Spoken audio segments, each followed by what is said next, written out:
Om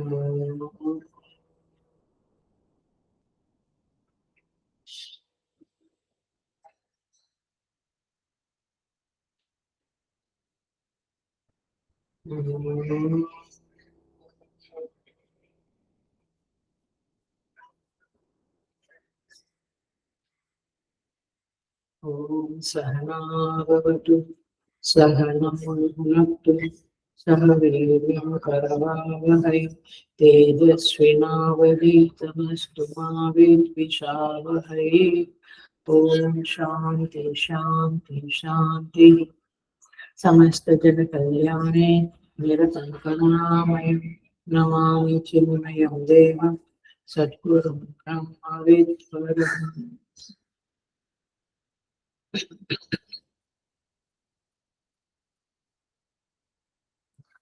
So I welcome you all with great love and great respect in this Bhagavad Gita discourses. So we start 8th chapter of chanting the shlokas from beginning. Arjuna Uvacha Kim Tat Brahma Kim Adhyatmam Kim Karma Purushottama Adhibhutam Cha Kim Proktam Adhidaivam Kim Uchyate Adhiyajna Katham Potsa Dehesmin Madhusudana Prayana Kale Cha Katham Neruh Seniyatatmavihi Shri Bhagavan Uvacha Aksharam Brahma Paramam Swabhavodhyatmam Uchyate Bhuta Bhavodbhavakaraha Visargah Karma Sannitaha Adhibhutam Ksharo Bhavaha Purusaschadi Daivatam Adhiyajnohamevatra Dehe Deha Bhrutamvara Antakale च मामेव स्मरन् मुक्त्वा कलेवरं यप्रयाति समद्भावं याति नास्त्यत्र संशयः यं यं वापि स्मरन् भावं त्यजत्यन्ते कलेवरं तां तमेवैति कौन्तेय सदा तद्भावभावितः।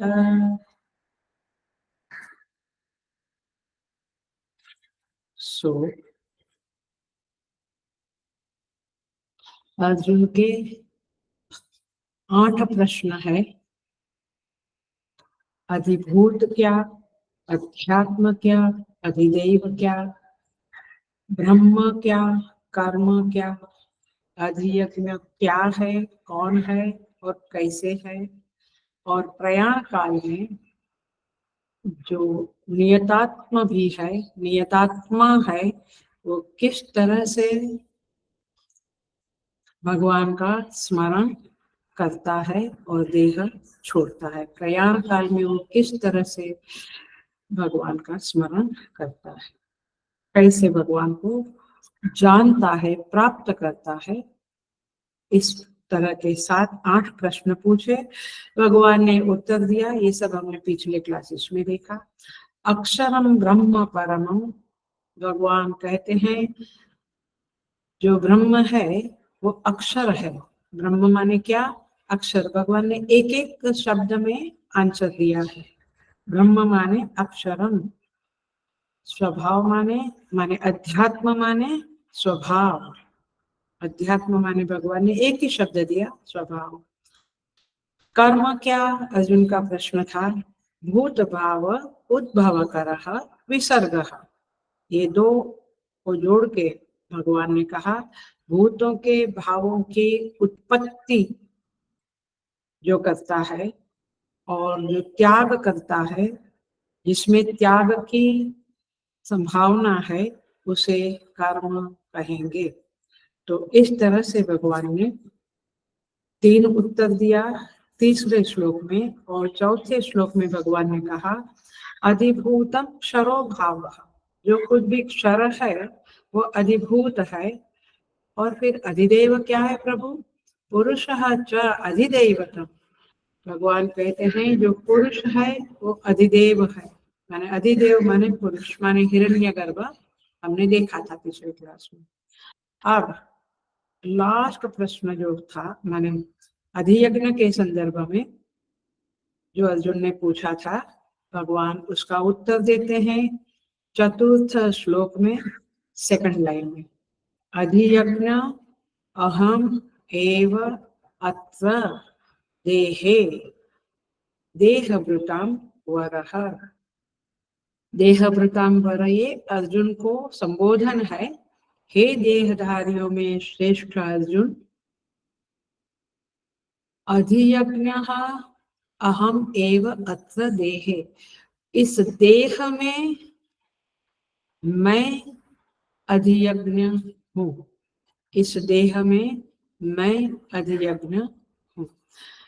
अब देखो कैसे अधियज्ञ है हम देखेंगे। और फिर प्रयाण काल वाला जो प्रश्न है, अंतिम प्रश्न, उसका उत्तर शुरू होगा 5वें श्लोक से लेकर 22 नंबर के श्लोक तक। तो हम देखते हैं अधियज्ञ, भगवान कहते हैं इस शरीर में मैं वासुदेव ही अधियज्ञ। देखते हैं हम भगवान कैसे क्या कहते हैं।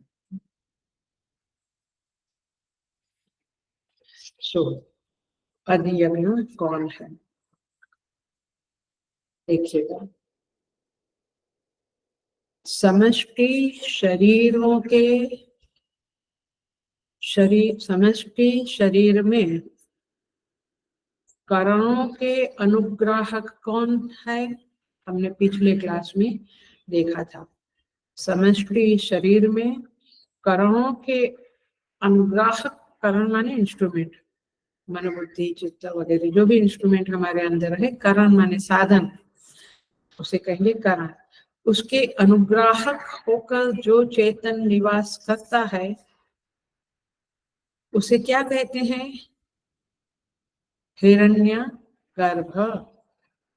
तो समष्टि के संदर्भ में चेतन को हिरण्यगर्भ कहते हैं। यहाँ तक की बात हमने देखी थी, कुछ याद आता है, कुछ समझ में आता है या भूल गए हैं सब कुछ याद है। समष्टि शरीर के संदर्भ में जो करणों का अनुग्राहक है उसका नाम है हिरण्यगर्भ। अब लेकिन व्यष्टिकरणों की प्रवृत्ति के प्रति, ध्यान से सुनना, हेलो बिल्कुल ध्यान से सुनना, आज का क्लास भी बहुत जबरदस्त है। ये इतना समझ लिया तो फिर काफी कुछ समझ लिया। फिर से याद कराती हूँ, ईशावास्यम यदि समझना है तो ये गीता जी की ये टेक्निकल वर्ड्स को समझना पड़ेगा। गीता जी बहुत हेल्प करती है उपनिषद समझने में। सो व्यष्टिकरण माने हमारे जो इंद्रियां, मन बुद्धि इत्यादि, व्यष्टिकरणों की जो प्रवृत्ति है उस प्रवृत्ति का जो अनुग्राहक है उसे अधियज्ञ कहेंगे। समझ में आ रहा है? समष्टि के करणों का जो अनुग्राहक है उसे अधिदैव कहेंगे, माने हिरण्यगर्भ कहेंगे। और व्यष्टिकरणों के प्रवृत्ति के अनुग्राहक को अधियज्ञ कहेंगे। Are you getting the difference between both? So अधियज्ञ अहम एव अत्र देहे, एक एक शब्द भगवान के बहुत इंपॉर्टेंट है। अधियज्ञ कौन, ऐसा अर्जुन का प्रश्न था। भगवान कहते हैं अहम एव अत्र देहे, इस देह में मैं ही अधियज्ञ, मैं ही अधियज्ञ, माने अधियज्ञ और कोई नहीं, भगवान ही हिरण्यगर्भ है, माने अधिदैव है, और भगवान ही अधियज्ञ है। सो अब हम देखते हैं एक और शब्द को फिर से याद दिलाती हूँ क्योंकि कंफ्यूजन न होवे। आप यदि मनन करते हैं, चिंतन करते हैं तो कंफ्यूजन की संभावनाएं होती है। तो आई होप कि आप लोग मनन करते हैं, थोड़ा सा चिंतन करते हैं जो क्लास होता है उसके बाद। तो आपको ये क्वेश्चन आएगा कि अध्यात्म भी कुछ ऐसा ही था, तो देखो, व्यष्टि देह और व्यष्टि के करणों की प्रवृत्ति का जो अनुग्राहक है वो तो अधियज्ञ है, लेकिन व्यष्टि देह है और व्यष्टि के करण है, उसका अभिमानी जो है, हेलो, अपनी बात आपने क्या शब्द बदला मैंने, अनुग्राहक की जगह पे अभिमानी, इसलिए मैं बोलती हूँ बहुत ध्यान से सुना करे,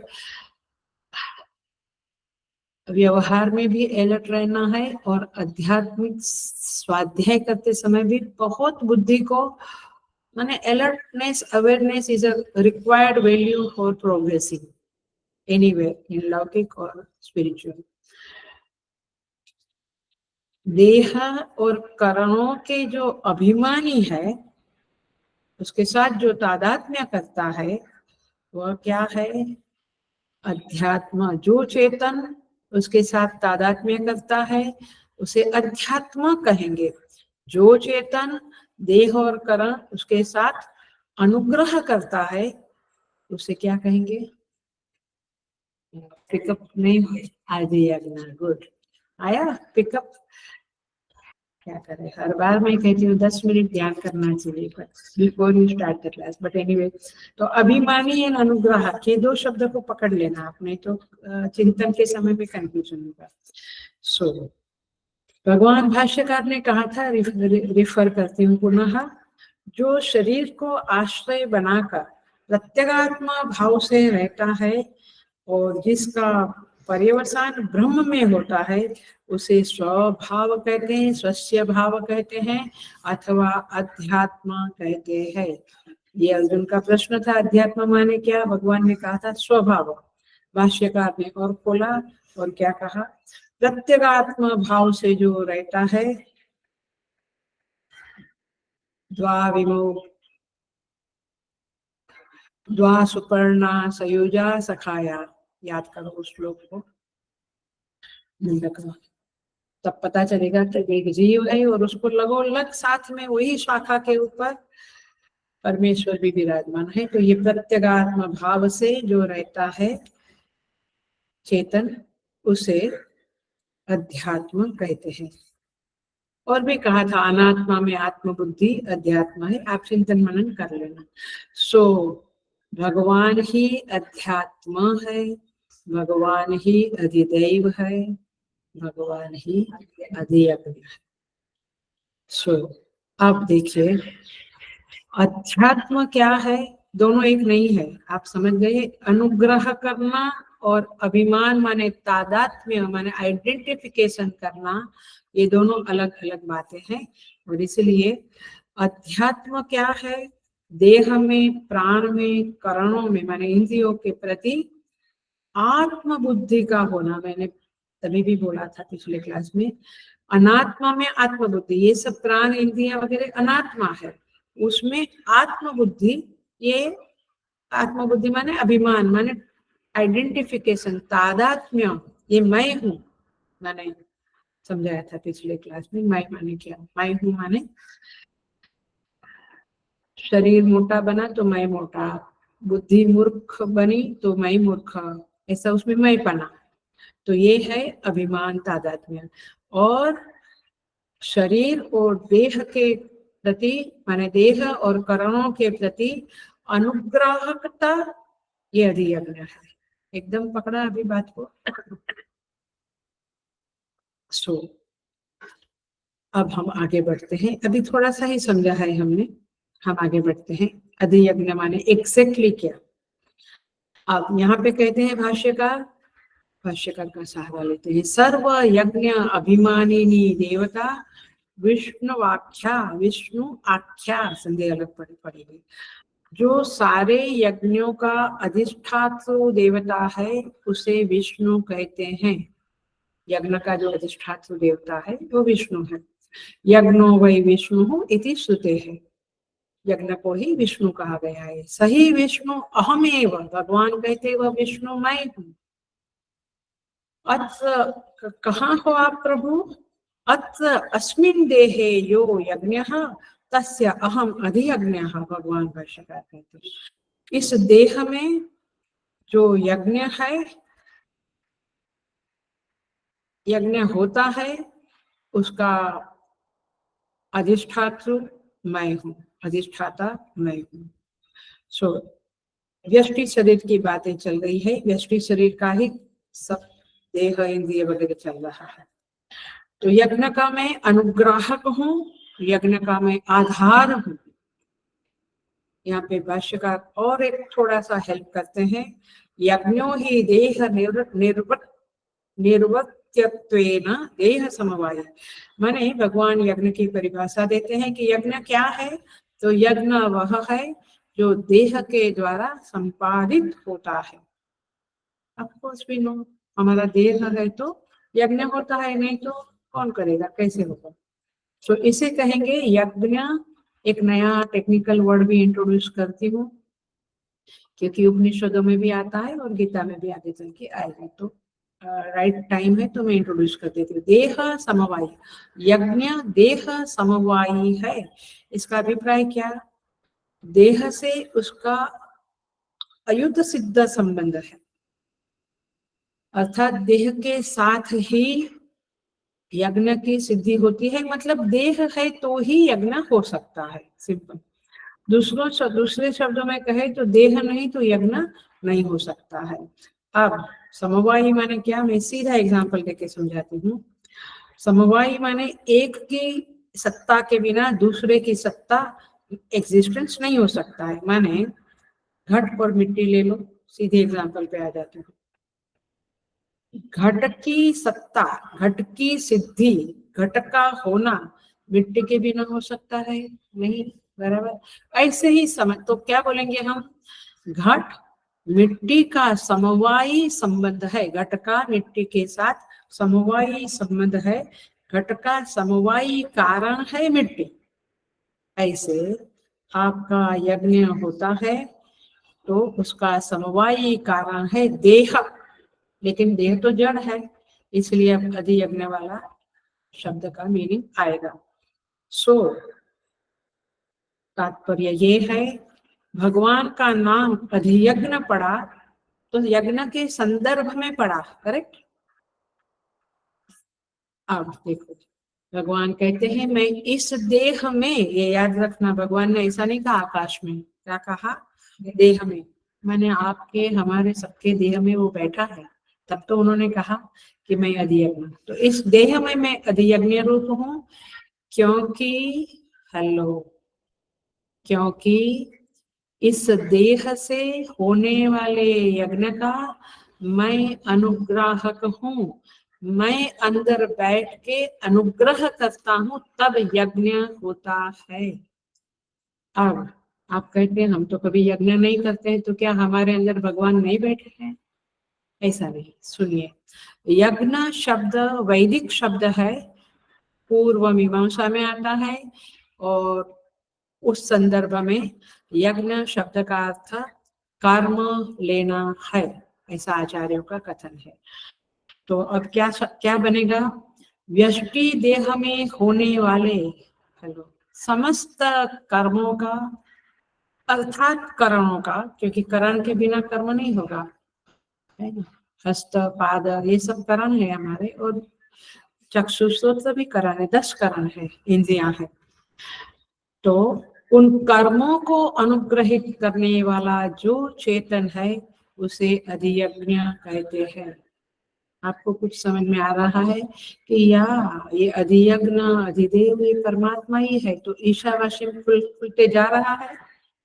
ऐसे सीधा अधि ईशावास्य करने से बहुत नहीं खुलेगा, लेकिन ये इसीलिए हमने पढ़ लिया है, या हमको गीता नहीं पढ़ना, हम तो केवल उपनिषद पढ़ेंगे, मत सोचो ऐसा, क्योंकि एक दूसरे के पूरक है, काइंड ऑफ मैंने सहाय करती है गीता जी उपनिषद समझने में।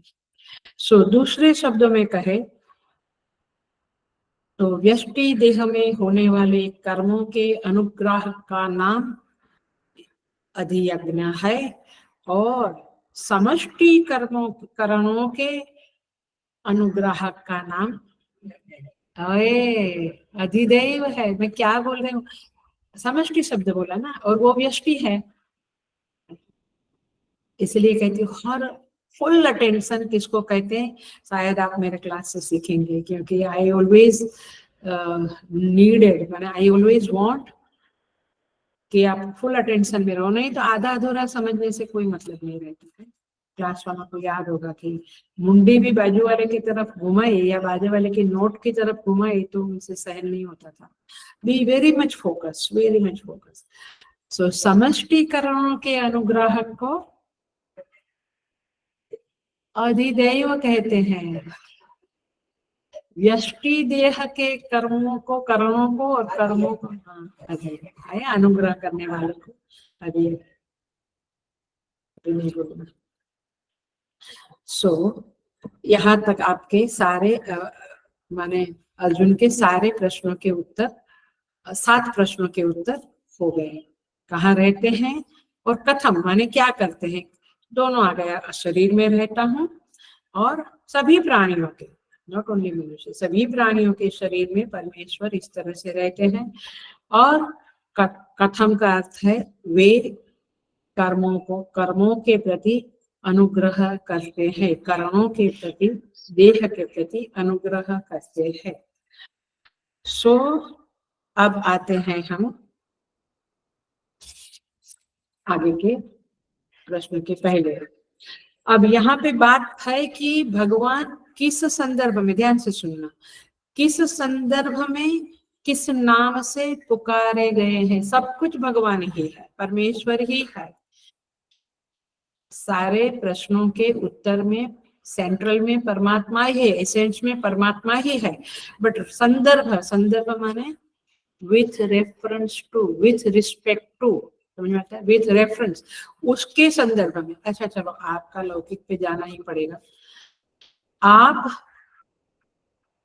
किस संदर्भ में चाची हो, माने आंटी हो, काकू हो, किस संदर्भ में, देवर के या ज्येष्ठ के बच्चे के संदर्भ में आप काकी बनी ना, चाची बनी ना। आप किस संदर्भ में मामी हो, किस संदर्भ में भाई के बच्चे, इफ आई एम राइट।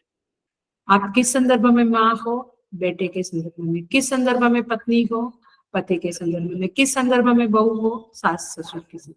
समझ में आ रहा है? तो संदर्भ है ना, आप कितने हो, एक की अनेक, एक ही हो, बट संदर्भ बदलने पर आपके नाम बदल जाते हैं। समझ में आया? लौकिक जल्दी समझता है। सो तो इसी तरह से परमात्मा अलग अलग संदर्भ में अलग अलग होते, माने उनके अलग अलग नाम है। सो संदर्भ के दायरों को बिल्कुल दिमाग में, दिल में बसा देना इस वाक्य को। संदर्भ के दायरों को जितना समझेंगे, एस्पेक्ट्स को जितना समझेंगे, उतना ईशावास्यम और स्पष्ट होता जाएगा। परमात्मा के बारे में समझ, ज्ञान और बढ़ेगी और क्लैरिटी की तरफ आप आगे बढ़ेंगे। सो भगवान को संदर्भ के दायरे में भी अच्छी तरह से जानना चाहिए और संदर्भों के बिना भी भगवान को जानना चाहिए, है ना। अर्थात बिना संदर्भ के उसी चेतन का नाम पड़ता है ब्रह्म, और चेतन और संदर्भों के संबंध में अधियज्ञ, अधिदैव है। व्यष्टि देह के अभिमानी के संदर्भ में उस ब्रह्म की क्या संज्ञा बनती है। हाँ, तुम हर बार अधियज्ञ क्यों कहती हो? अध्यात्मा। अच्छा है मेरे सामने जो बैठे हैं उनके आंसर सुनकर मैं थोड़ा सा कयास लगाती हूँ कि सुनने वाले लोग का कहाँ तक होगा, क्या होगा। नॉट एवरीबडी इज, बट जो सो रिपीट करके कंक्लूड करती हूँ इस टॉपिक को। बिना संदर्भ के वह चेतन का नाम पड़ता है, उस चेतन का नाम पड़ता है ब्रह्म।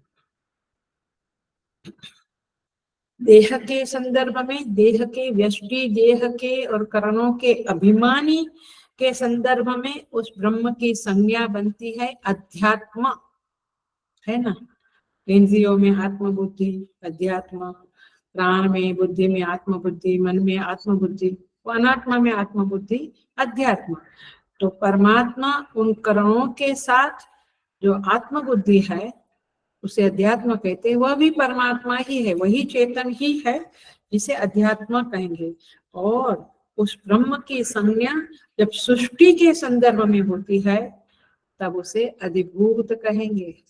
पकड़ लेना, इन बातों, कंफ्यूजन आ रहा है ना, गोल गोल हो रहा है, समझना पड़ेगा। लेकिन जब समझेंगे तो आपको इतना अच्छा लगेगा, आपको समझेगा कि क्लैरिटी क्या चीज होती है, और क्लैरिटी के बिना तो जीना भी कोई मतलब नहीं है ज्यादा, वही फिर सुखी दुखी। और और समष्टि सूक्ष्म शरीर माने बुद्धि समझ लो, उसका अभिमानी होने के संदर्भ में और उसके अनुग्राहक होने के संदर्भ में ब्रह्म की संज्ञा बनती है अधिदेव। गुड, अभी आ गया, गुड। और व्यष्टि के संदर्भ में करणों का अनुग्राहक अथवा कर्मों के अनुग्राहक के रूप में उसकी संज्ञा बनती है अधियज्ञ। अभी थोड़ा बहुत पकड़ लिया, गुड। इसीलिए 7th चैप्टर में भगवान ने जो कहा था असंशयम समग्रम माम यथा ज्ञास्यसि तत्शृणु, बोलने के लिए रोक नहीं पाती हूँ इसलिए बोलती हूँ कि आप गीता चैंटिंग कंपटीशन में पार्टिसिपेट करें ताकि आपको श्लोक बाय हार्ट होवे, तब जाके आप मनन चिंतन कर सकेंगे। देखो कैसे असंशयम समग्रम माम यथा ज्ञास्यसि तत्शृणु, ये वाक्य कैसे याद आता है, क्योंकि आगे पीछे का संदर्भ रहता है। और बाय हार्ट नहीं तो भी कम से कम परिचित हो जावे आप श्लोकों से, बट बाय हार्ट करेंगे तभी परिचित होंगे। तो पॉइंट इज दिस की याद करें तो आपको समझेगा कि वहां पे भगवान ने 7th चैप्टर की ओपनिंग में कहा है असंशयम समग्रम माम यथा ज्ञास्यसि, जिस तरह से तुम मुझे, समग्रम शब्द है इसलिए मैं कहती हूँ गीता के हर शब्द बहुत इंपॉर्टेंट है, कहीं ना कहीं उसका कुछ इम्पैक्ट है, कहीं ना कहीं उसका कुछ संबंध है। समग्रम और असंशयम, कोई शंका ना हो, क्लैरिटी के साथ मेरे समग्र रूप को माने विथ संदर्भ, विथ रेफरेंस, विदाउट रेफरेंस, माने विथ रिस्पेक्ट टू, संदर्भ के साथ और संदर्भ के बिना। आप जब तुम जैसे मुझे जानोगे यथा ज्ञास्यसि, भगवान अर्जुन को कहते तत् सुनो, उसे तुम सुनो। और फिर भगवान 7th चैप्टर शुरू करते हैं और भगवान कहते हैं इस तरह से भगवान ने अपने सारे रूपों के प्रति अथवा सारे संदर्भों को खोल दिया। वैसे तो पूरी गीता उनका संदर्भ ही है, संपूर्ण गीता में, पूरी गीता में भगवान अपने अलग अलग एस्पेक्ट को उजागर करते हैं जिससे कि हम उनके ऊपर चिंतन कर सके। जैसे हम किसी को प्यार करते हैं तो हम उनकी हर चीज को चित्त में, क्या बोलते हैं, चित्त में एंजॉय करते हैं ना, you remember those things and then you enjoy because you love somebody. तो भगवान को यदि आप सच में प्यार करते हैं तो गीता जी को गले से लगाइए। गीता जी के हर श्लोक में उस परमेश्वर ने करुणा करके अपने आप को खोला है, अपने आप को उजागर किया है। इसलिए ऐसे प्रभु को जानना माने खाली भगवान को हाथ चढ़ाया, बांसुरी दिस दैट और नमस्कार किया, मैं रोज भगवान का आराधना करता हूँ, बट तू जानता क्या है? गीता में ही जानी तो तूने परमेश्वर को ठीक से नहीं जाना, और फिर तुम उसमें रमण नहीं कर सकते हो। जिससे बहुत प्यार करते हो उसी में रमण कर सकते हो, और रमण करना माने उसके बारे में बहुत सारी चीजें जानना करना। सो एनीवे, सो तात्पर्य ये है परमेश्वर को जानो। केवल मोदी प्रधानमंत्री है इतना कहने से मोदी से मोहब्बत नहीं होगी, उनके सारे रेफरेंसेस, उनके कार्य, उनका सब कुछ, नेचर, स्वभाव में जो गुणवत्ताएं हैं या कार्य माने एटसेट्रा, ऐसा जानेंगे। या मिशन का या संस्थाओं का ये कर लो कि जो संस्था के हेड होते हैं या स्वामी लोग जो भी, उनके संदर्भ में स्वरूपानंद जी चिन्मय मिशन के हेड है, जान लिया तो क्या हो गया। लेकिन आप उनके सारे संदर्भों को जानेंगे, वे सारे वर्ल्ड के बाल विहार जो चिन्मय मिशन के चलते हैं उनके भी हेड है, गीता चैंटिंग कंपटीशन वर्ल्ड में चलती उनके भी हेड है, युवा केंद्र के क्लासेस एंड कोर्सेज चलते उनके भी हेड है, वेदांत कोर्स के हेड है। मैंने आप बहुत कुछ जानेंगे तब एक प्रकार का उनसे रिस्पेक्ट होगा, प्यार होगा। Are you getting the point? तो परमेश्वर से हमें सच में मोहब्बत है या हम सच में उनको बहुत प्यार करते हैं, ये तब समझेगा जब हम उनके बारे में बहुत कुछ जानेंगे। एनीवे, बहुत इसके साथ मैंने चित्त में बहुत चीजें आ रही है, बट मैं अपने आप को स्टॉप कर रही हूँ कि संदर्भ को जानना क्यों आवश्यक है।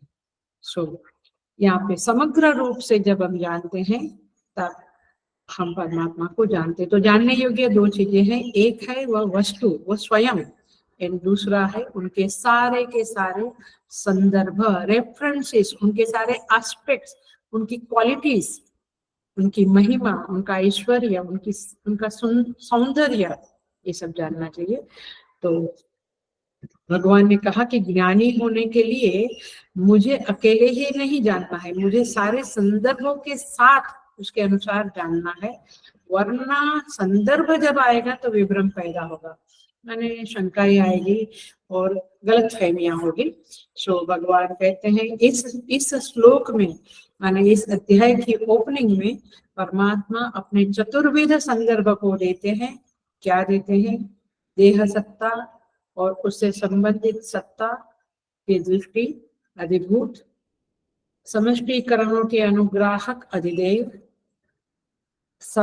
व्यष्टि देह और करणों में आत्म बुद्धि रखने के कारण वे अधिभूत अध्यात्मा कहलाते हैं, और व्यष्टिकरणों के अनुग्रह करने के कारण, अनुग्राहक होने के कारण वे गड़बड़ अधियज्ञ कहलाते।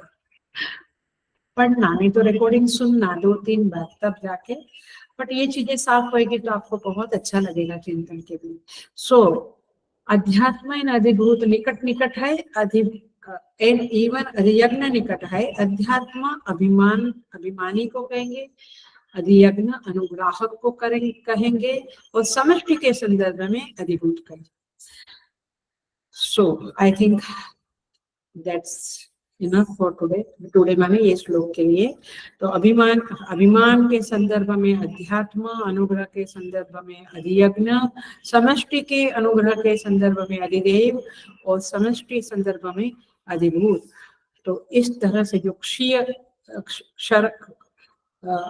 क्षीर्यमान वस्तुएं हैं, क्षरित होने वाली चीजें हैं, उस संदर्भ में अधिभूत। तो इस तरह से 7वें अध्याय में के अंत में भगवान कहते हैं 29 एंड 38 में, देखो वहां पे वो समाप्त होता है, उसी का ये परिशिष्ट है 8वें अध्याय का ये सारे श्लोक।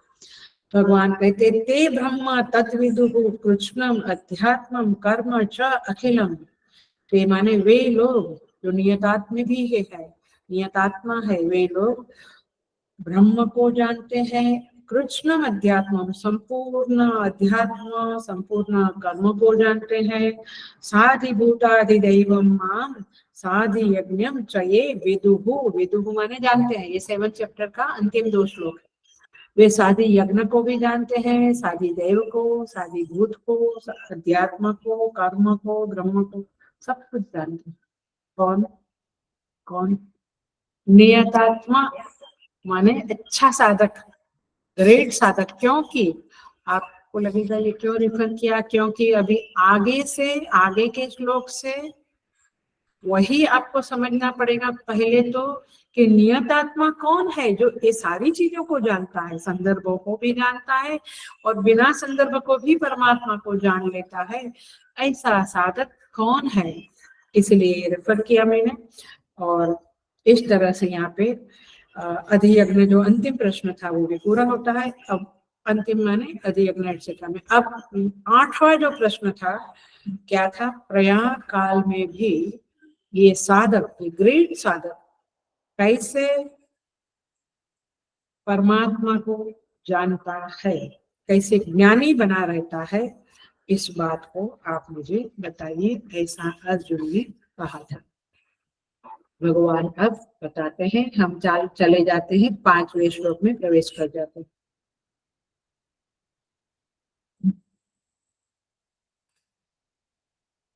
अंत काले च माम एव स्मरन् मुक्त्वा कलेवरम यः प्रयाति स मद्भावम याति नास्ति अत्र संशयः। भगवान कहते हैं, जो पुरुष अंत काल में भी मेरा स्मरण करता हुआ कलेवरम मुक्त्वा शरीर को छोड़ता है, जो व्यक्ति अंत, ये बहुत इंपॉर्टेंट है श्लोक, जो व्यक्ति अंत काल में भी मेरा स्मरण करता हुआ शरीर को छोड़ता है, यह प्रयाति समद भावम याति, जो इस तरह से चले जाता है शरीर को छोड़ के, वह मुझे ही प्राप्त होता है। क्या करता है? वो मेरा स्मरण करता है अंत काल में और मुझे ही प्राप्त होता है। ये बिल्कुल हमारे साथ सटा हुआ श्लोक है, क्योंकि सबको जाना है और सबको अंतकाल आना है। इसीलिए अंतकाल में क्या करना है ये अभी समझ लेते हैं। हम अभी से समझ लेना अच्छा है, 5 से 22 श्लोक तक समझना पड़ेगा।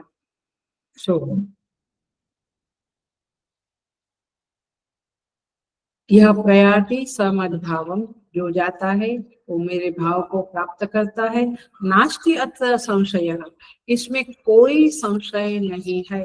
ये हुआ 5वां श्लोक, और 6ठा श्लोक भी हम साथ साथ में देखेंगे, दोनों श्लोक साथ में देखेंगे क्योंकि जरा सा ही फर्क है।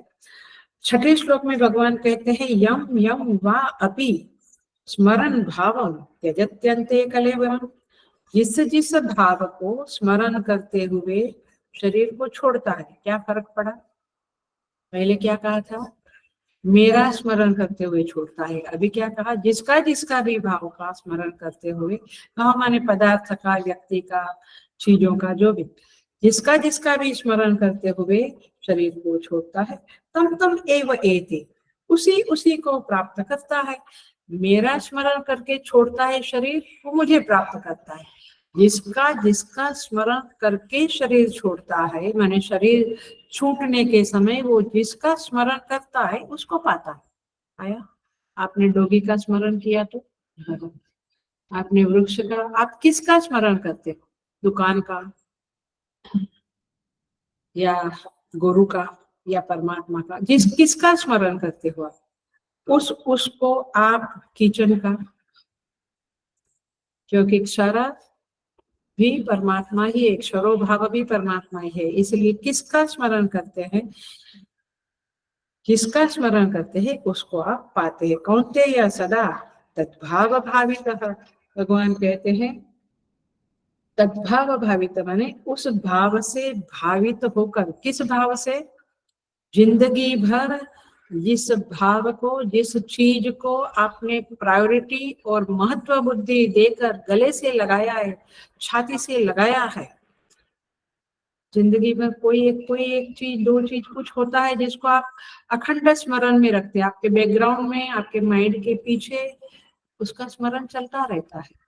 तो तद भाव भावितः, उस भाव से भावित किया है आपने जिस पदार्थ को, जिस व्यक्ति को, जिस चीज को, उससे उसको आप पाते हैं। वेरी सिंपल है ये, है ना?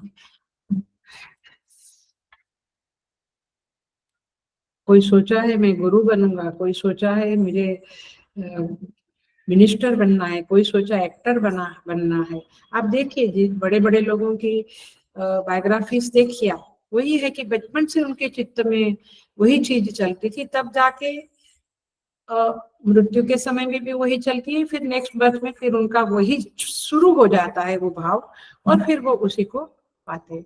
हमारा बचपन में हमको हमेशा गुरु सेवा शब्द ही दिखता था, पता नहीं कैसे वो पिछले जन्मों में उस शब्द से, उस सेवा से हम भावित होंगे, तब जाकर तद्भाव भावित है। तो फिर गुरु सेवा मिल गई, 20 साल की उम्र में ही मिल गई। पॉइंट इज दिस कि आप लड़कियां क्या करते तुम लोग कितने साल में? मैं तो कभी पूछा भी नहीं। कितनी एज में सोचते थे कि पति मिले, पति मिले, ऐसा पति मिले, वैसा पति मिले। आप भावी तो होते हैं, माने किस भाव को आप अखंड, अखंड माने मोस्टली बैकग्राउंड में ये करते हैं, मुझे शास्त्र पढ़ना है, शास्त्र पढ़ना है, शास्त्र पढ़ाना है। आप जो चीज को बाधित करेंगे उसको आप पाते। तो पॉइंट इज दिस की दो चीज है यहाँ पे।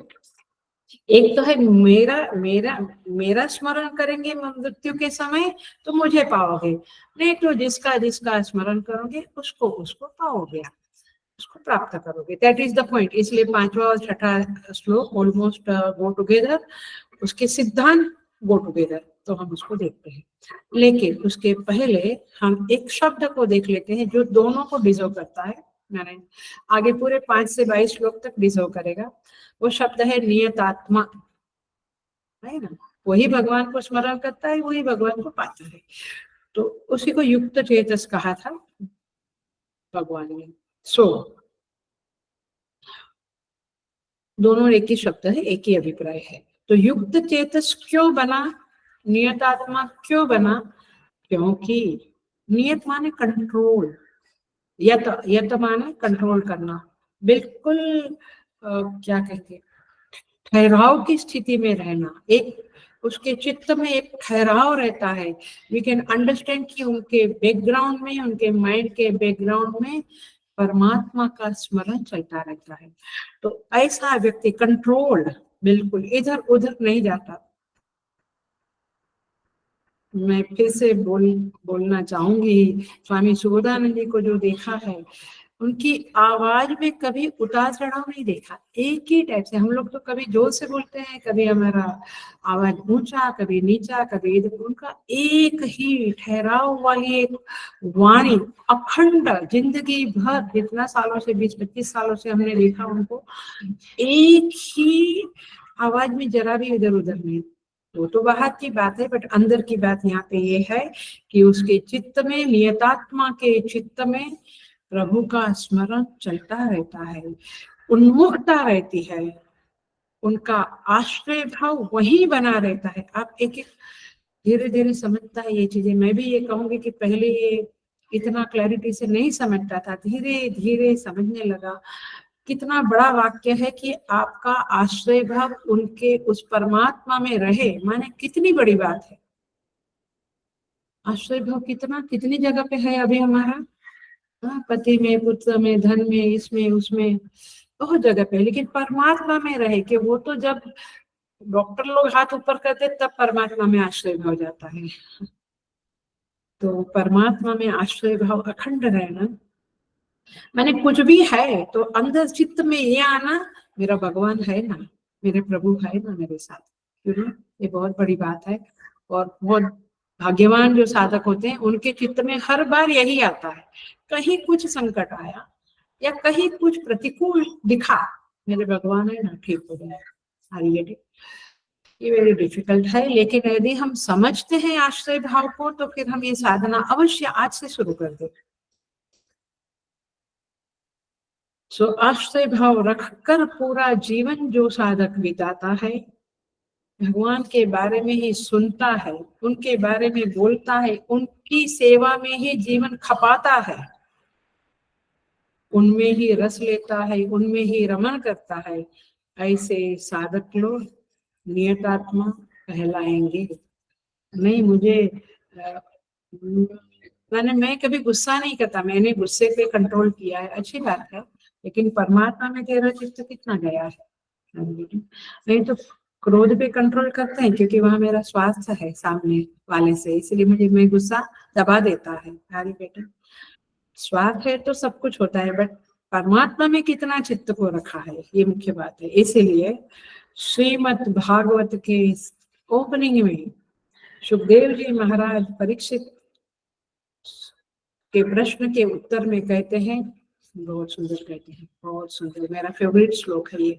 तस्मात् भारत सर्वात्मा भगवान ईश्वरो हरिः श्रोतव्य कीर्तितव्यश्च स्मर्तव्यश्च इच्छता अभयम्। कहते हैं भगवान के बारे में, तस्मात् भारत, परीक्षित महाराज को कहते हैं, सर्वात्मा भगवान ईश्वरो हरि ही, उस सर्वात्मा, उस भगवान ईश्वर हरि ही के बारे में ही सुनना, श्रोतव्य, सुनना चाहिए, कीर्तितव्य, उसका ही गुणगान गाना चाहिए, स्मर्तव्य, उनका ही स्मरण करना चाहिए। यदि जीव इच्छता भयम, अभय की प्राप्ति चाहते नहीं तो ये सब करना चाहिए। नहीं तो हम लोग तो हर क्षण भय में ही रहते हैं। कुछ हुआ तो भय, ये हुआ तो भय, संबंध बिगड़ा तो भय, आरोग्य बिगड़ा, हर चीज में भय। गीता चैंटिंग कंपटीशन में आते हैं तो बोलते हैं बड़ा डर लगता है, फिर जब यहाँ माइक पे खड़े बोलते हैं लोग, मुझे माइक पे खड़े रह के पहला श्लोक बोल दिया तो फिर थोड़ा भय कम हो जाता है। आप लोग ऐसा बात करते हैं, भय भय भय में ही रहते हैं। एनीवे, सो ये सब करना चाहिए। ये सब जो करता है वो नियतात्मा है, नियतात्मा है। लेकिन इसके साथ एक और बात, स्वामी जी का ही उच्छिष्ट बोलती हूँ, संतों का ही उच्छिष्ट बोलती हूँ। इसलिए एक बात संतों ने कही है, वो बहुत जबरदस्त है, कि ये सब चीजें हैं, स्मरण करना, ध्यान करना, जप करना, पूजा करना, ये सब कुछ है, ये बगीचे की चार दीवारी है। माने जो कांटे की वाड़ बनाते हैं, एक गार्डन को हम एक सिक्योरिटी, सुरक्षा बनाते हैं ना, वो ये है। जीवन में ये सब होने से एक सुरक्षा रहती है। लेकिन जरूरी नहीं कि गार्डन के, बगीचे के बाहर आपने चार दीवारें, मैंने दीवार बना दी, वॉल बना दी, तो फिर सब ठीक हो गया। नहीं, आपको बगीचे में भी साफ सुथरा रखना पड़ेगा, प्लांटिंग करना है, उनकी केयर लेना है, वृक्षों की, पौधों की। वो नहीं किया तो नियतात्मा भी कौन है, आप समझ लो उसे। वो है जो अंदर भी, माने अपना व्यवहार भी सुंदर रखता है, थिंकिंग भी सुंदर रखता है, विचार भी, स्वभाव भी, और भावनाएं भी, इमोशंस भी पॉजिटिव रखता है। तो ऐसा व्यक्ति जब, हेलो, बिल्कुल ध्यान से सुनना, ऐसा व्यक्ति जिसकी थिंकिंग भी हाई है, जिनका स्वभाव भी अच्छा है, जो पॉजिटिव थिंकिंग करता है और शास्त्र का चिंतन करता है, व्यवहार भी बहुत कुशलता से और अच्छी तरह से करता है, ऐसा व्यक्ति जब श्रवण मनन कीर्तन करता है तब जाके बात बनती है। क्योंकि आपकी चार दीवारी तो बन गई, माने आप सुबह से शाम तक 2 घंटा जप करना, पूजा करना, 1 घंटा जप करना, 1 घंटा शास्त्र श्रवण करना, 1 घंटा पाठ करना, आपने बना दिया शेड्यूल। लेकिन आपका स्वभाव लोगों को पसंद नहीं, आपका व्यवहार बड़ा दुष्ट है, आपका विचारों में नेगेटिविटी है, तो फिर क्या मतलब रहा इसका। हरी बेटी, तो बगीचा भी झाड़ झाखड़ न होवे, सुंदर होवे, क्लीन होवे, और चहल दिवाली भी होवे।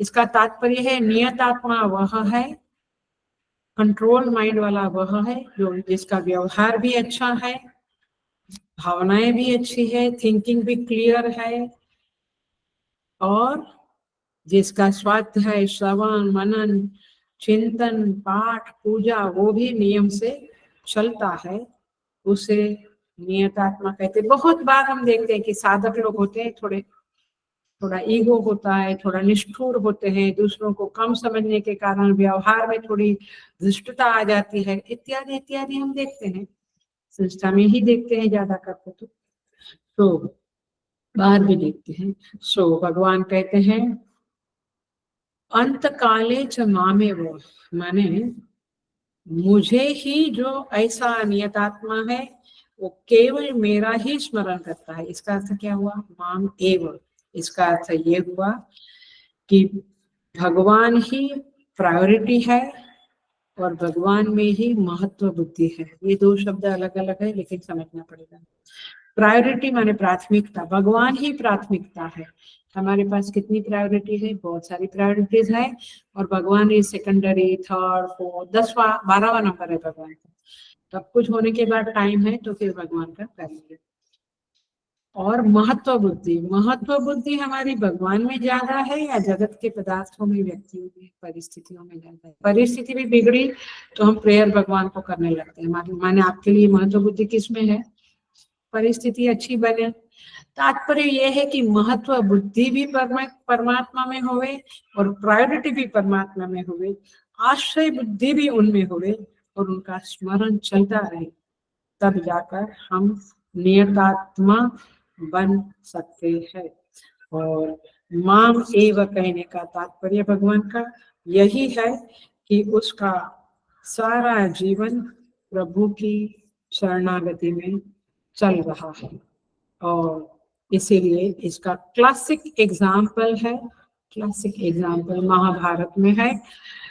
भीष्म पितामह मृत्यु समीप थी, शरों के बाणों के बिछाने पे सोए हुए थे, लेकिन उनकी भक्ति श्री कृष्ण में इतनी जबरदस्त थी कि ऐसी पीड़ा में पड़े हुए थे, लेकिन उनकी भक्ति के कारण परमात्मा स्वयं सामने चलकर आते हैं। युधिष्ठिर वगैरह को कहकर भगवान ने आदेश दिया कि चलो हम उनसे कुछ धर्म का ज्ञान प्राप्त करें, युधिष्ठिर और पांडवों को।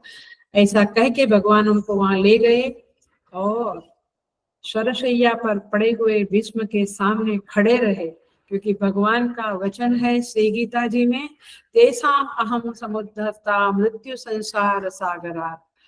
ये मृत्यु रूपी संसार सागर से मैं मेरे भक्तों का उद्धार करता हूँ। ये भगवान के वचन है और हमें विश्वास करना चाहिए।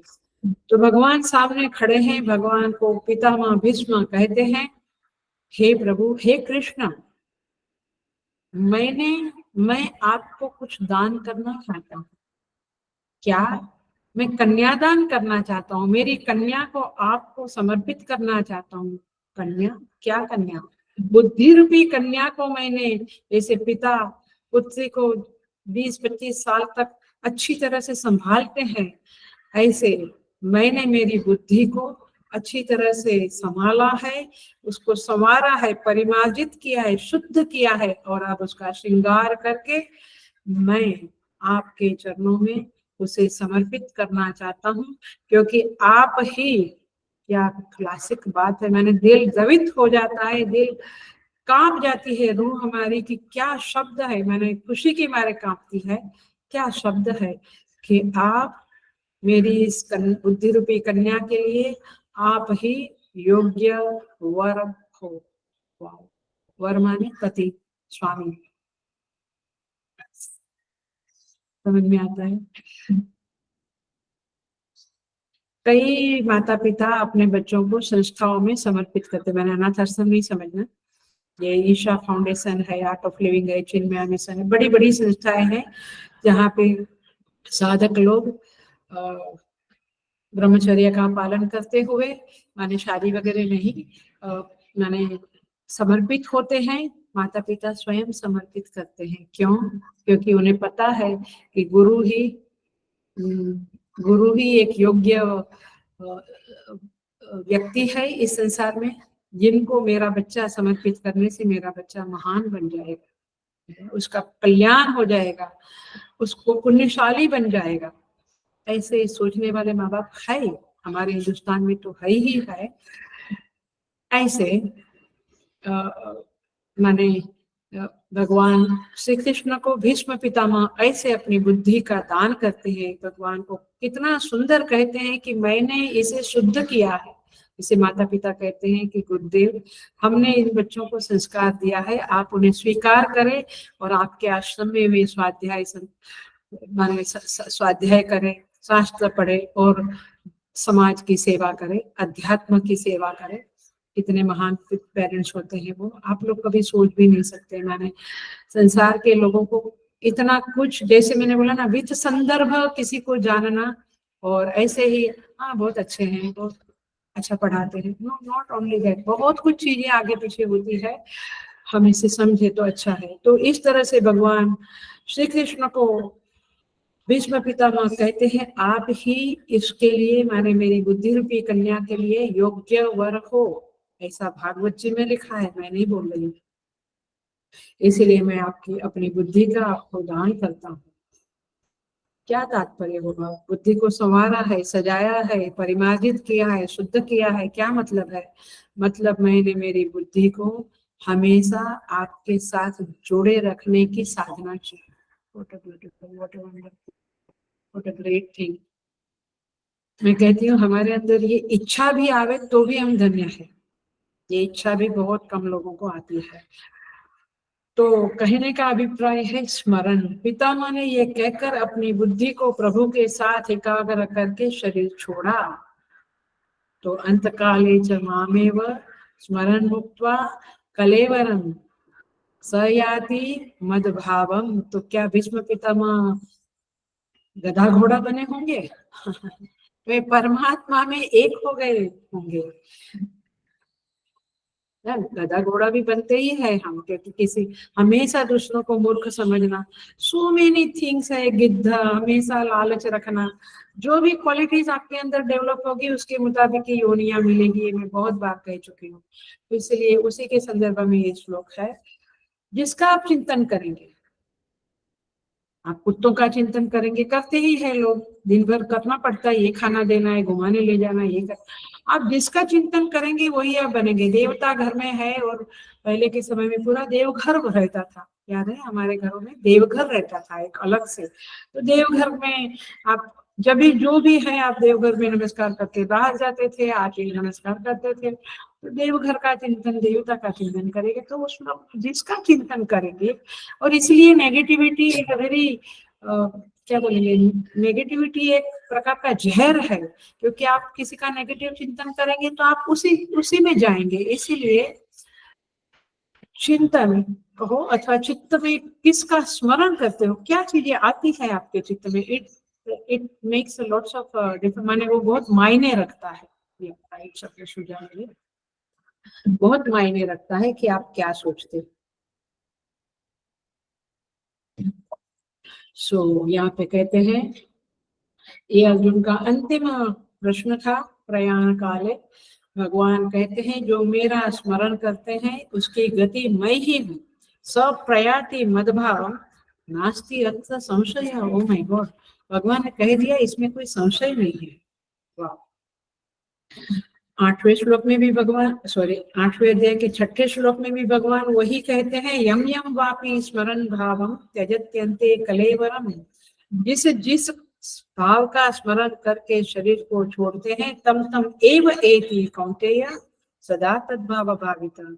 उसी भाव को वे प्राप्त करते। मैंने बोला ना, आप हमेशा किसी को मूर्ख ही समझते रहते हो तो फिर वो मूर्ख वाली योनि फिक्स हो गई है। तो माने ये बहुत सारी चीजें हैं, खोल के बोलना भी थोड़ा कठिन है और समय भी नहीं है। तम तम एव एति सदा तद्भाव भावित। देखिए अखंडानंद जी महाराज भी बहुत महान संत हो गए वृंदावन के, और स्वामी सुबोधानंद जी उनके भी पास कुछ समय रहे थे, और उनसे उनका लिटरेचर भी वे पसंद करते थे, तो हम लोग भी पसंद करते हैं। तो उसमें बहुत सुंदर अखंडानंद जी महाराज समझाते हैं, तद्भाव भावितः, इस शब्द को समझाते हैं। जिस भाव का उस व्यक्ति ने जीवन भर सृजन किया है, देखिए शब्द देखिए, सृजन किया है माने मतलब कि आप किस भाव को हमेशा, किस विचार को, किस भावना को, किस चिंतन को अपनाए हुए है। You have accepted that type of thinking, that type of emotions for others. कोई लोग किसी सबके प्रति दुष्ट ही रहते, कोई लोग सबके प्रति कोमल ही रहते। तो ये क्या है, आपने इस जन्म में, पिछले जन्मों में उसे डेवलप किया है, आपके माता पिता ने संस्कार दिए हैं, या किसी भी तरह से आपने प्रयत्न से उसे डेवलप किया है। तो क्या ये सृजन किया है ना। आपने, हाँ चलो बोल रहे, आपने स्वाध्याय के प्रति आत्मीयता का, प्रेम का, समर्पण का सृजन किया है। कैसे? आप सत्संग सुनते सुनते सुनते सुनते आपके अंदर ये प्रेम हो गया है कि सत्संग को सुनना ही है, स्वाध्याय तो करना ही है, शास्त्र तो पढ़ना ही है। ये क्या हुआ, आपने उस भाव का सृजन किया।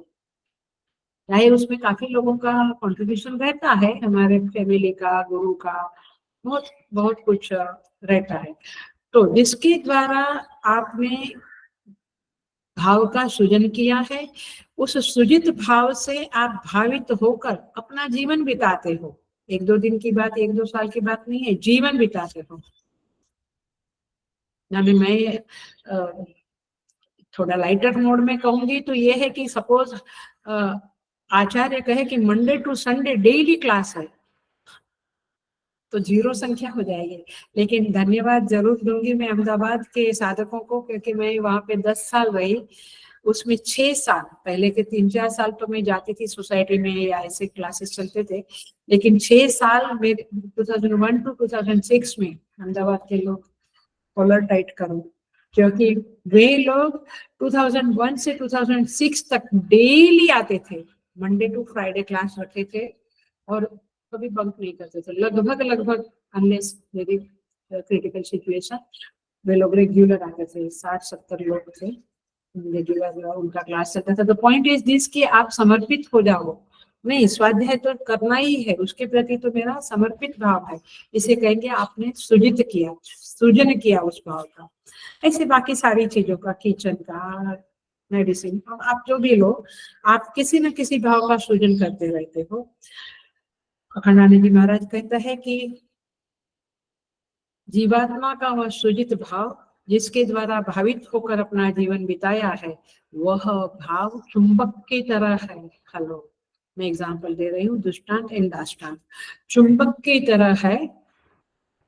किसी भी चुंबक को, चुंबक माने आकर्षित करते हैं, इसको क्या बोलते हैं इंग्लिश में? मैग्नेट। मैग्नेट, चुंबक को लोहे के बुरादे में, माने लोहा माने आयरन का जो छोटा छोटा कण होता है ना, बुरादे में डाला जाए उस चुंबक को, उस मैग्नेट को, तो क्या होगा, वो बुरादा जो है वो चुंबक को चिपक जाएगा और फिर चुंबक का आकार ले लेगा, है ना। ऐसे समझ में आया यहाँ तक? ये दृष्टांत है। अब दाष्टांत देती हूँ। इसी तरह से ध्यान से सुनो, इसी तरह से पंच महाभूत का बना हुआ हम पुतला है ना। पंच महाभूत भी वही आकार लेते हैं आफ्टर योर डेथ, माने मृत्यु के बाद हम जब पुनः जन्म लेते हैं तो पंच महाभूत तो का ही पुतला बन के हम आते हैं, ये जीव। तो पंच महाभूत भी वही आकार लेते हैं जिस आकार के भाव से अंत काल में वह जीव भावित होता है। माने वह जीव को अंत काल में वही स्मरण आता है जो जिंदगी भर उसने किया है, भावित हुआ है। जैसे हम स्वाध्याय वाले हैं तो हम अंतकाल में कहेंगे, मैंने जितने भी संतों को देखा है बोलते विष्णु सहस्त्रनाम का पाठ शुरू करो।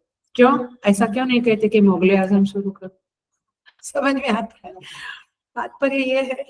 ऐसा क्यों नहीं कहते कि चलो, ऐसा भी कहने वाले लोग होते हैं कि चलो मैंने क्या बोले, पिज्जा खिलाओ या कॉफी पिलाओ, मैंने something like that. Are you getting my point? So तात्पर्य ये है, फिर से बोलती हूँ, जैसे किसी भी चुंबक को लोहे के बुरादे में डाला जाए तो बुरादा चुंबक का आकार ले लेता है।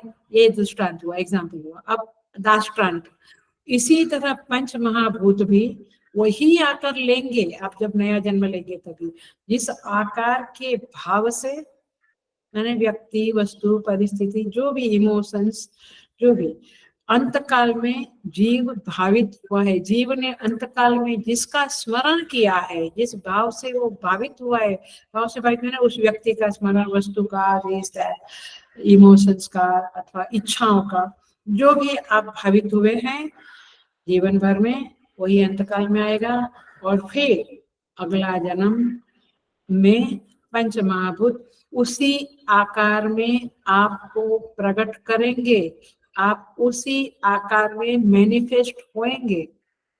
यदि चूहा बहुत पसंद है, चूहे के बिना, बिल्ली के बिना रह नहीं जा सकते। हाँ, मैं देखा है, मैंने मंदिर, क्या बोलूं मैं, अभी मंदिर में सेवा है, कहते हैं कि हम आते हैं, फिर बोलते नहीं हमारी बिल्ली के साथ हम खेलने लगे तो भूल ही गए। मुझे समझता एनीवे, ये दुनिया है, ये संसार है। तो पॉइंट इज दिस कि आपका जिधर भावित हुए हैं आप, वही आपके साथ चलेगा। सो पंच महाभूतों का अपना कोई आकार नहीं है, आकाश, वायु, जल, पृथ्वी, अग्नि। उन्हें एक निश्चित आकार देने वाला जीव का अपना सृजित भाव है। अंडरलाइन करना, रिकॉर्डिंग सुनते हुए लिख लेना। हमारे अगले जन्म के रिस्पॉन्सिबल हेतु हम ही हैं। समझ में आया? हमने ही इस जन्म में जो भाव को भावित किया, वही भाव आकार, वही पदार्थ बनकर हमने बहुत प्यार किया पेड़ को, एक पौधे को, नहीं यही मेरा सर्वस्व है, उसी का चिंतन, तो फिर वही बनेंगे, जिसका चिंतन करेंगे वही बनेंगे। और ज्यादा डिटेल भी विथ श्रुति आधार लेके अगले क्लास में हम देखेंगे थोड़ा, पर ये दोनों श्लोक साथ में लेने जैसे ही थे करके मैंने लिया। तो उसने अपने साथ जिस भावना का संश्लेष किया है, संश्लेष माने चिपकाया है इस बात को अपने दिमाग में, उसी भाव के अनुसार पंच महाभूतों में परिणमन होकर माता के गर्भ में आकार की प्राप्ति होती है। और वह आकार चाहे देवता का हो तो आप देवलोक की प्राप्ति में जाएंगे, वह आकार संसार के किसी और प्राणी, पशु, मनुष्य, पेड़ पौधे जिसका भी हो, आप उसके अनुसार इस पृथ्वी लोक में भावानुसार आप उसकी प्राप्ति करोगे। उसमें भगवान का कोई पक्षपात नहीं है। हेलो, भगवान कोई पक्षपात नहीं करते, एक को गधा बनाते, एक को विद्वान बनाते। भगवान इज नॉट पार्शियल। ये आपका है कि मुझे विद्वान बनना है, तो भगवान आपको विद्वान माने, ये भाव से भावित होना है। इसलिए नियम क्या है? यम भावम स्मरण, जिस भाव का स्मरण करेंगे तब एवं उसी भाव को, उसी योनि को, उसी आकार को। ऐसा नहीं कहना कि मैं तो कभी नहीं सोचूंगा कि मुझे गधा बनावे, लेकिन आपने कभी शास्त्र नहीं पढ़ा। हेलो, लौकिक विद्याओं की बात करना ही नहीं यहाँ पे। लौकिक विद्याएं कितनी भी पढ़ी फिर भी मूर्ख होते हैं ना लोग, सुसाइड कर देते हैं, समझता ही नहीं है। अच्छा, उनकी थिंकिंग बड़ी अधम रहती है, निचले स्तर की रहती है। तो इसलिए आपने कभी शास्त्र पढ़ा नहीं, फिर आप कहेंगे कि मैं तो गधा कभी बनूंगा ही नहीं क्योंकि आई एम वेरी स्मार्ट। बने रहो स्मार्ट। आध्यात्मिक आध्यात्मिक साधनाएं और ना की हो, शास्त्र ना पढ़ा हो, तो पॉसिबिलिटी जरूर है, सॉरी, बट यही सिद्धांत है। इसलिए जिस भाव का स्मरण होगा उस भाव को प्राप्त करेंगे। इसी नियम से जो भगवान का स्मरण करते हुए देह छोड़ता है, उसे इसी नियम से वस्तु अथवा अगला जन्म में योनि अथवा देह प्राप्त होता है। तो इस तरह से ये दो श्लोक पूरे नहीं हुए हैं। अगले क्लास में भी उसका थोड़ा संदर्भ करके उसके ऊपर और थोड़ा विचार, और कि किस आधार पे हमें स्मरण होता है अंतिम काल में, किसी का उसी का होगा जिसको आपने जिंदगी भर स्मरण किया है। और ये एक बात है, और किस आधार पे अगला जन्म मिलेगा, उसके शास्त्रीय उद्धरण क्या है, शास्त्रीय प्रमाण क्या है, इस बातों को अगले क्लास में देखेंगे। वैसे भी आप लोग भी ये दो श्लोक का तो रिकॉर्डिंग सुनिए ही सुनिए, 3 और 4 नंबर के श्लोक बहुत जबरदस्त है। ओम पूर्णमद पूर्णमिदं पूर्णात् पूर्णमुदच्यते पूर्णस्य पूर्णमादाय पूर्णमेवावशिष्यते। ओम शांति शांति शांति। हरि ओम। श्री गुरुभ्यो नमः। हरि ओम।